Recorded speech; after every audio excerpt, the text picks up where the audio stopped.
Well, hey folks, Relaunched You with John Ritlin. I'm John Ritlin's Times of Wrestling to Piss Me Off Part 8. Haven't done one of these for about a month and a half, if not closer to 2 months. And I basically wanted to give some time off for WrestleMania season and the post-WrestleMania bliss. And plus, New Japan's been firing out some really, really good shows. So those of you there are many of you that are already aware as to what this is, but for those that aren't, if you're a new subscriber, Redux of a series I did 2 years ago, where I talked about various things that pissed me off in wrestling. Angles, matches, and not Kurt Angle, but angles, matches, moments, whatever, that just ultimately angered me, and angered me for a variety of reasons, whether I felt they were unnecessary, whether I felt that they were just offensive, and I'm all about offensive, but sometimes it's like some of this stuff is just like so easy to book, and they fail to do it. That's pretty much why I'm talking about a lot of this stuff. So that's basically the thing. It's going to go between 15 and 20 minutes. I may only do, 7 more parts for this and then take another break and maybe pick it up after SummerSlam. I'm going to basically do this throughout the entire year. So we'll see what happens. But anyway, here we go. So ruining the summer of Punk. How WWE managed to screw this up is baffling. And I'm glad to see CM Punk re-signed with WWE back in 2011. For around Money in the Bank, whether his contract is going to be up that night, whether it's going to be up a few weeks from then, who knows? Who knows? The story could be kayfabe, whatever. The bottom line is they had a hell of a story going, where CM Punk was going to leave. He was going to leave. It was going to be in Chicago. He's going to win the WWE Championship, and he's going to leave. He's going to go, have it at Ring of Honor and have it at whatever shows. But he was going to leave WWE, and I don't blame him, because for as talented as he was for a number of years, he was often just buried completely. Like his 2009 world title reign with Jeff Hardy, we had the one where he lost like a month later and then won it back at SummerSlam, and then had that feud with The Undertaker where he pretty much just got completely buried. After that, the Straight Edge Society thing got blown up. All that. I mean, all this stuff led to Punk finally wanting to leave. Now, admittedly, they gave him, people say, oh, they gave him everything. They gave him the longest title reign in the modern era. That's true, but... And look, I admit, I get why CM Punk is polarizing. I'm not saying I agree with how he left the company, but look at all this stuff that happened, like heading into the summer of Punk.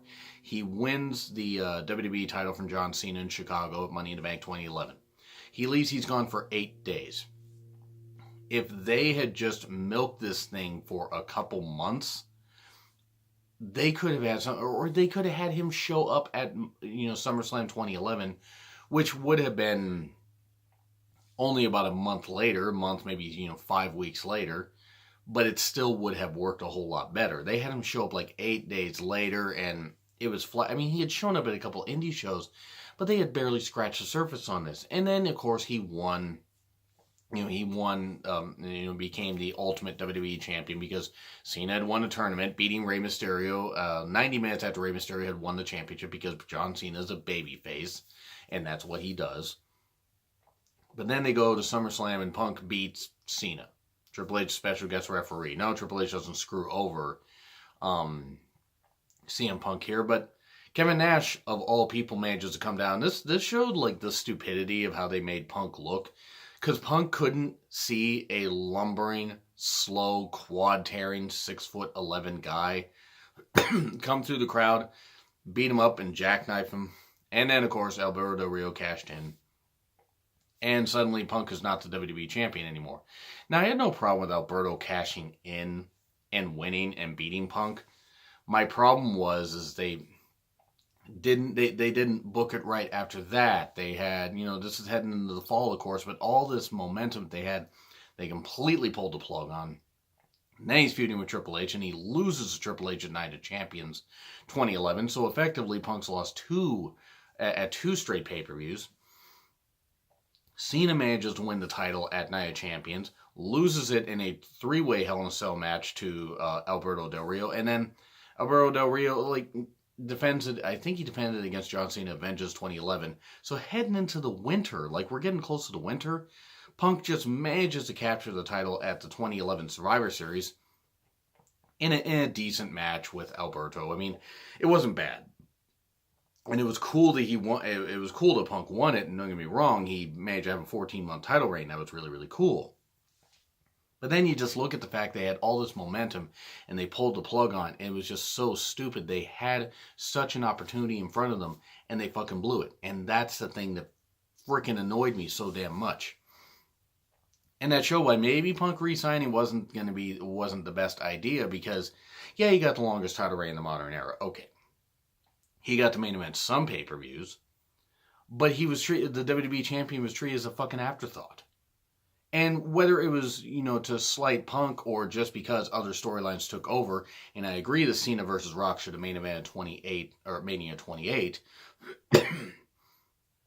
The fact that they didn't go more with Punk being in the main event just showed that it was a slap in the face. And then, of course, by that, a couple of years later, he had left, and I couldn't say I blame the guy at all.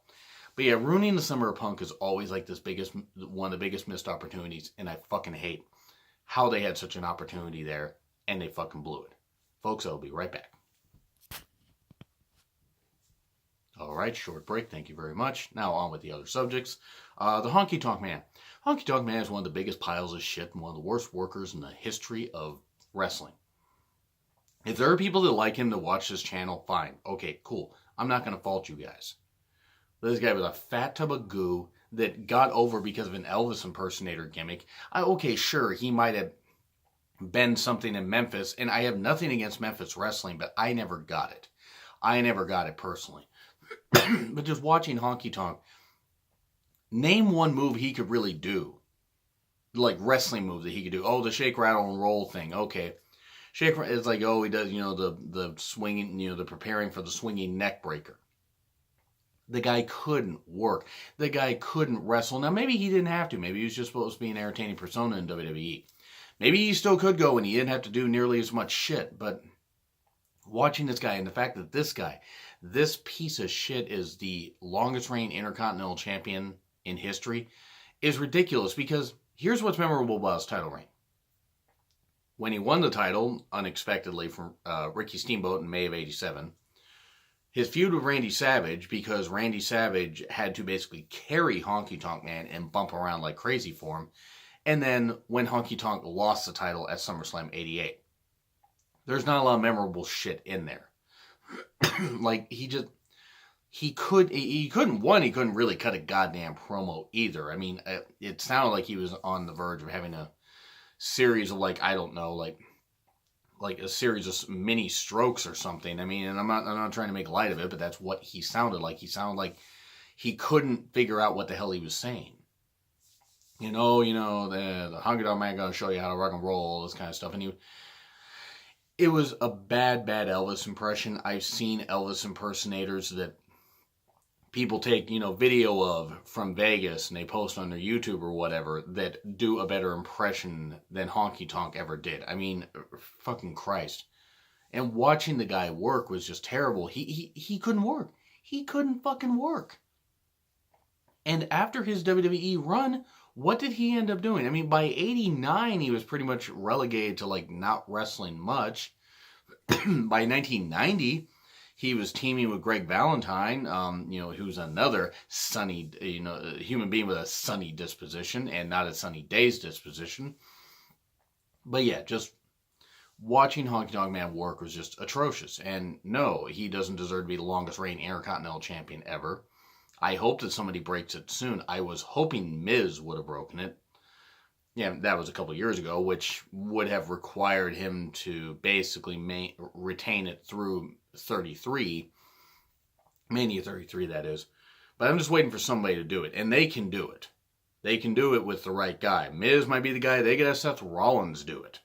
They could have Finn Balor do it. They could have Kurt Hawkins do it. Have Kurt Hawkins unexpectedly win the IC title later in the year. He defends it at WrestleMania successfully, and then carries it through almost to like the Rumble or something like that. I don't know. Just have something. Anytime I watch Honky Tonk Man, I just couldn't stand him. Came across disingenuous. He seemed like a prick. Wasn't a good worker. He wasn't a good promo. He's pretty much a trash human being. Anytime, if I've been sent because I've been sent clips of him on my Twitter, they'll send me YouTube clips, and I just watch and I go, the guy just seems like a disingenuous prick. And okay, he may have not liked how he lost to Ultimate Warrior in '88, and I'm certainly no fan of Ultimate Warrior, as anybody will guess. And you can basically look at my unpopular wrestling opinion shows and see my opinion on Ultimate Warrior, where I was a bit of a prick and not a very nice guy about it. But Honky Tonk Man's most famous thing, besides being the longest reigning Intercontinental Champion ever, is losing to the Ultimate Warrior in like 20 seconds. 20, 30 seconds. He just couldn't work. He couldn't work, couldn't bump. Just couldn't do anything. And the fact that, I kind of laughed, though, that Jeff Jarrett's in the Hall of Fame. I don't believe Honky Tonk is. I don't believe he is. Now, I mean, I'm not totally sure. But I don't believe Honky Tonk's in the Hall of Fame because after 1996, they didn't do, I think, 96, they might have done a Hall of Fame in 97. But after that, I don't think they did one until 2004. And I mean, budgetary reasons, that kind of stuff. And also they may have just put it by the wayside, which is a shame because they actually could have done some Hall of Fame stuff. But anyway, Honky Tonk Man isn't in the Hall of Fame, but Jeff Jarrett is. I'm no fan of Jeff Jarrett either. But I find it awfully hilarious that Jeff Jarrett got in the Hall of Fame despite all the shit he did to Vince McMahon. And Honky Tonk Man, who did draw some good crowds because people wanted to see him get beat up. So in that sense, I get why people are fans of him. I just never was. I just never saw the appeal of Honky Tonk Man. I always thought he was shit. Always thought he was a shit person. Shit wrestler and all that. Also want to go to another person's shit person. I had talked about him before in a Questions from Me rant. That was episode 48, so you can check that out briefly. But Superstar Billy Graham. The fact that he calls himself any kind of, he wants sympathy or this kind of stuff because of everything that's happened in his life. Look, it's unfortunate that people have health issues. He did it to himself. He fucking did it to himself. He kept abusing steroids all that much. He got a liver transplant that he didn't deserve because of how much he's been a prick since then. He's called people out on being complete assholes and stuff like that. Call people out for being fakes and this kind of stuff and quoting stuff from the Bible, which, yes, I've said my opinion on that book, and that's all I'm going to say about that. But Superstar Billy Graham is a perfect example of the type of Christian that I just can't stand, and I'm embarrassed that he got a second chance at life that he's done nothing with. He had a chance. If you ever get a second chance at life, you do the most with it. You do not revert back to being the person you are. You change who you are, and you decide to be different and decide to be good.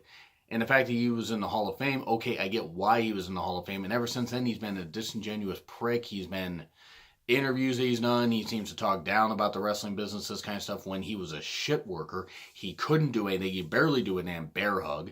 He could cut a great promo. He could do the double bicep pose. He had a great look, but that's all he had. His work was shit. And he just probably didn't like the fact that the business passed him by really, really quickly. And if he hadn't abused all those steroids, one, he probably would have gotten in the wrestling business ever, because nobody would have watched a guy that was in probably really good muscle shape before, but couldn't work, at all. The fact that he was all roided up and juiced up and had worked out and had gotten that body was the only reason he got in the wrestling business. And he probably hates the fact that, there are all these great workers or whatever that I could have worked with. Well, yeah, if he hadn't abused all those roids, if he hadn't gotten to where his body had deteriorated so much, he might have been able to even work into the early 90s. If his hip hadn't gone to mulch, and he hadn't, gotten the foot injury and this kind of stuff, whatever. But no, he's just going to be a disingenuous prick and, piss away the fact that a young lady who died gave him a new liver. I mean, she was on life support and that kind of stuff, so she was taken off that, and you can read up about his way of how he got that liver transplant. But the bottom line is he got the chance to have it and has done nothing with it, except be a hateful human being. And he's the type of guy I just can't stand. Now we move on to 1999 Royal Rumble. Oh, sweet Christ. The whole event itself was ridiculous. You had Road Dogg versus Big Boss Man in a match that I believe wasn't even for the hardcore title. Gangrel versus X-Pac for the European title. You had Luna versus Sable in, I want to say, a strap match.